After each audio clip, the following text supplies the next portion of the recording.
నమస్తే, welcome to our channel. నేను మీ సిరి.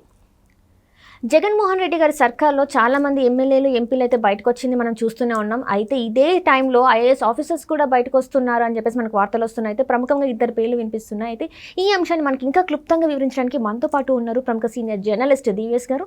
నమస్కారం సార్. నమస్తే అమ్మా. సార్, ఇప్పటివరకు చూసుకుంటే ఎమ్మెల్యేలు బయటకు వచ్చినది చూసాం, వైసీపీ నుంచి ఎమ్మెల్యేలు ఎంపీలు బయటకు వచ్చింది మనం చూసాం. ఇప్పుడు ఐఏఎస్ ఆఫీసర్స్ కూడా బయటకు వచ్చేస్తున్నారని చెప్పేసి మనకి వార్తలు వస్తున్నాయి. ఇలా ఎంతవరకు వాస్తవం ఉంది సార్? అంటే జగన్మోహన్ రెడ్డి ఓడిపోతున్నాడు. వైఎస్ఆర్ కాంగ్రెస్ పార్టీ రేపటి ఎన్నికల్లో చిత్తుగా ఓడిపోతుంది అనేది ఎన్నిక జరగకముందే, నోటిఫికేషన్ రాకుండానే, అసలు రిజల్ట్స్ లేకుండానే ప్రజల్లోకి బలంగా వెళ్ళిపోయింది. ఎందుకంటే ఆయన స్వయంకృత అపరాధాలు. ఇప్పుడు ఆ దీంతోనే కదా వీళ్ళైతే గెలవరు అనే ఉద్దేశంతో క్యాండిడేట్లను మార్చేస్తున్నాడు.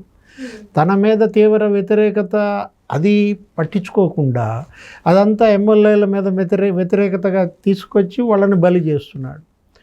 వాళ్ళని అటు ఇటు మారుస్తున్నాడు. ఇలాంటి పరిస్థితుల్లో మరి అక్కడ ఉండి చూసే ఐఏఎస్లు ఉన్నారు కదా, వాళ్ళకి మరి పిక్చర్ క్లియర్ ఉంటుంది, కనపడింది కదా. ఇప్పుడు తెలుగుదేశం జనసేన పొత్తు పెట్టుకున్నాయి. దానికి ముందు మాజీ ముఖ్యమంత్రి చంద్రబాబుని జైల్లో వేశారు, తప్పుడు కేసుల్లో పెట్టి 53 రోజులు. వెంటనే సానుభూతి వెల్లువెత్తింది. 70 దేశాల్లో జనం రోడ్ల మీదకి వచ్చేసారు. ఎవరైతే చంద్రబాబు హయాంలో ఉద్యోగాలు పొందారో, ఇంజనీరింగ్లు చదువుకున్నారో, ఐటీ నేర్చుకున్నారో వాళ్ళంతా హైదరాబాద్తో సహా నీకు అన్ని నగరాల్లో రోడ్ల మీదకి వచ్చేసి ఆయనకి సంఘీభావంగా ర్యాలీలు చూసాం. అప్పుడు ఒక ఇది కూడా నువ్వు విన్నావు ఏంటి, ఎవరైనా జైలుకి కనుక పంపిస్తే వాళ్ళ అవినీతి బయటకు వస్తుంది, ఈయనేంటి జైలుకి పంపిస్తే ఈయన అభివృద్ధి బయటకు వచ్చిందన్నారు.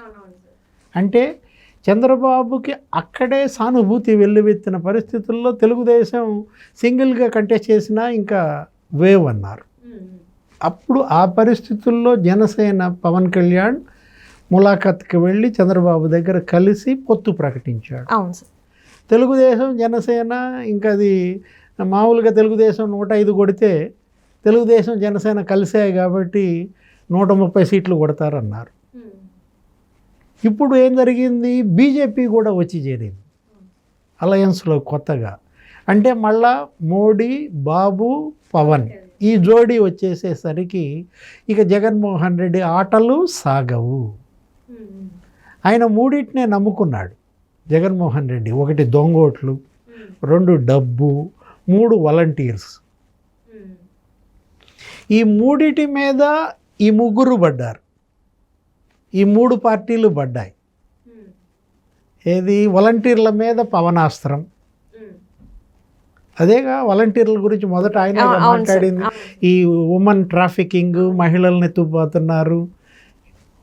హోంశాఖ దగ్గర ఒక రిపోర్ట్ నేను చూశాను, 30,000 మహిళల మిస్సింగ్ వెనుక ఈ డేటా చౌర్యం ఉంది, వాలంటీర్లు ఉంది. అదే పవనాస్త్రం ఎవరి మీద పడింది, వాలంటీర్ల మీద పడింది.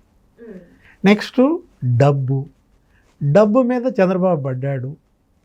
అంటే డబ్బు కావాలా, ఆయన అభివృద్ధి కావాలా? జగన్మోహన్ రెడ్డి ఇచ్చే ఓటుకి ఆ 10,000కో 5,000కో మీరు తీసుకుంటారా, ఆయనకు ఓటేస్తారా?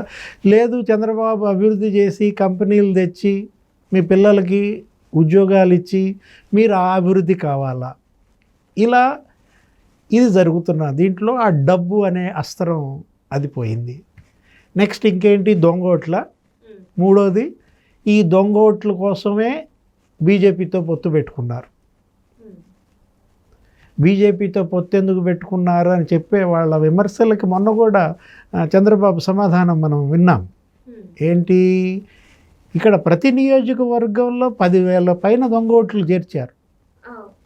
రేపు ఆ దొంగ ఓట్లను అడ్డం పెట్టుకుని వీళ్ళు గెలిచే ప్రమాదం ఉంది కాబట్టి కేంద్ర ఎన్నికల సంఘం బీజేపీ ద్వారా మోడీ షాలు ఇక్కడ ఆంధ్రప్రదేశ్ ఎన్నికల మీద కనుక దృష్టి పెడితే ఇప్పుడు ఆ 3వ అస్త్రం జగన్ది దొంగోట్లు కూడా పనిచేయకుండా ఇట్లా 3 వైపులా జగన్మోహన్ రెడ్డిని బంధించేసిన పరిస్థితి మనం చూసాం.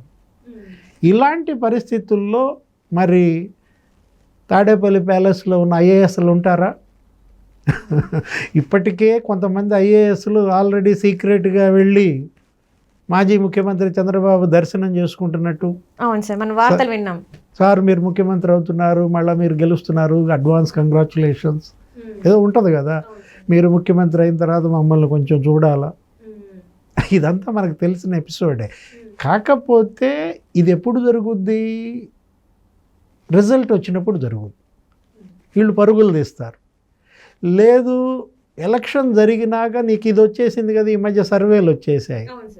ఆ సర్వేలు చెప్తున్నాయి కదా ఏమని, ఆ బూతుల దగ్గరికి వెళ్ళి ఎవరెవరికి ఓటేశారు ఏంటి అని తెలియంగానే ఓహో తెలుగుదేశం గెలుస్తోంది, కాంగ్రెస్ గెలుస్తోంది అని తెలంగాణలో చూడగానే కొంతమంది ఐఏఎస్లు ఐపీఎస్లు రేవంత్ రెడ్డిని ఎలా గెలిచారో ఇప్పుడు ఆంధ్రప్రదేశ్లో ఏం జరుగుతోంది? ఐఏఎస్లు ఐపీఎస్లు సీక్రెట్గా వెళ్ళి చంద్రబాబును కలుస్తున్నారు. మొన్న 5 ఐఏఎస్లు 6 ఐపీఎస్లు కలిశారన్నాం. ఇక ఒక క్యూ పెట్టారు. ఏంటి? చంద్రబాబు ముఖ్యమంత్రి కాకుండానే ఇక సాగిలపట్నం ప్రారంభించింది అధికార యంత్రాంగం.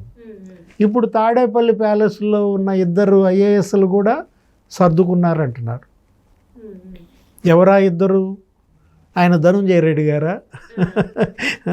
ఏది ఇప్పుడు సీఎం ఆఫీస్ ఆయనే కదా ప్రధాన కార్యదర్శి, ఇది సీఎంఓ చూస్తున్నారు, ప్రిన్సిపల్ సెక్రటరీ. ఆ ధనుంజయ రెడ్డి గారు కూడా చంద్రబాబుని కలుస్తారా? లేదు ఇంకొక ఐఏఎస్ ఎవరా బాగా నమ్మిన బంటు శ్రీలక్ష్మ, ఏది జగన్మోహన్ రెడ్డి కేసుల్లో గతంలో ఇరుక్కుని ఆమె కూడా జైలుకి వెళ్ళారు. ఎప్పుడు? నీకు పాత చరిత్ర. రాజశేఖర రెడ్డి హయాంలో క్విడ్ ప్రోకో 1.0 అప్పుడు ఆమె పాపం చాలా ఇబ్బంది పడ్డారు. ఎవరు? శ్రీలక్ష్మి గారు. ఆమెను జైల్లో పెట్టి ఆమె నడవలేని పరిస్థితి కూడా మనం చూసాం. మళ్ళీ ఆ పరిస్థితి ఆమె తెచ్చుకుంటారా? ఆమె కూడా జంప్ అంటావా? ఇప్పుడు ఈ 2 ఐఏఎస్లు ఎవరు? తాజాగా తాడేపల్లి ప్యాలెస్ నుంచి మరి చంద్రబాబు వైపు దృష్టి పెట్టిన వాళ్ళు ఎవరు అనేదే ఇక్కడ అందరి కన్ను పడింది.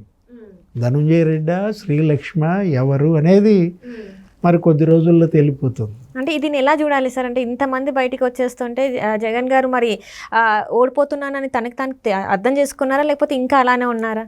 అదేగా ఫ్రస్ట్రేషను. ఇప్పుడు ఆ ఫ్రస్ట్రేషన్ పీక్ వెళ్ళే కదా ఈ 12 జాబితాలు.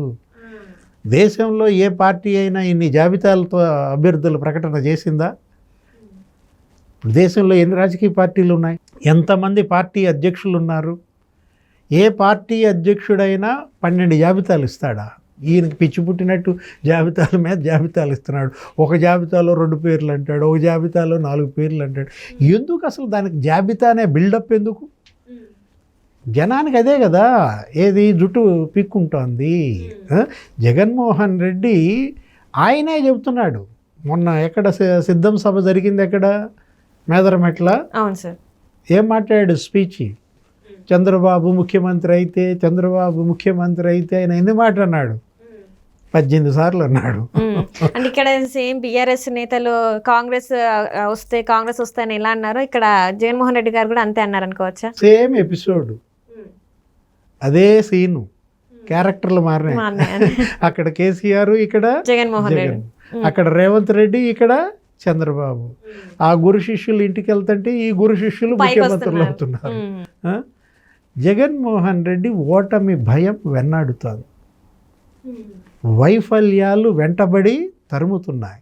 ఒక అద్భుత అవకాశం 151 మంది ఎమ్మెల్యేలతో జగన్మోహన్ రెడ్డికి ఇస్తే, ఒక్క ఛాన్స్ అని కాళ్ళు గడ్డాలు పట్టుకుని ఇస్తే ఆయన చేతులారా చేసుకున్నాడు. అంటే కనీ విని ఎరగని రీతిలో ఫర్ ద ఫస్ట్ టైం ఇట్లాంటిది ఒకటి జరిగితే ఇంతవరకు దేశ చరిత్రలో జరగని సంఘటన ఇది. కానీ ఎందుకు నిలబెట్టుకోలేకపోయారు? ఎంత గొప్ప విజయం వచ్చిందో అంత ఘోర పరాజయం పక్కనే ఉందన్నమాట. దేవుడి స్క్రిప్ట్ అదే కదా.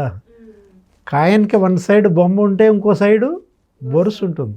ఒక సైడు 151 ఎమ్మెల్యేలతో గెలిపిస్తాం, మరో సైడు 15 ఎమ్మెల్యేలతో ఇక జాలేయ్యా ఇక కూర్చో అంటాం. అంటే వచ్చే ఈసారికి మాత్రం జగన్ గారికి ఇంకా గడ్డు కాలమే అనుకోవాలి మనం. ఇంకా గడ్డు కాలం ఏంటి, ఇంటికే. Right sir, right. Thank you so much sir. నమస్తే.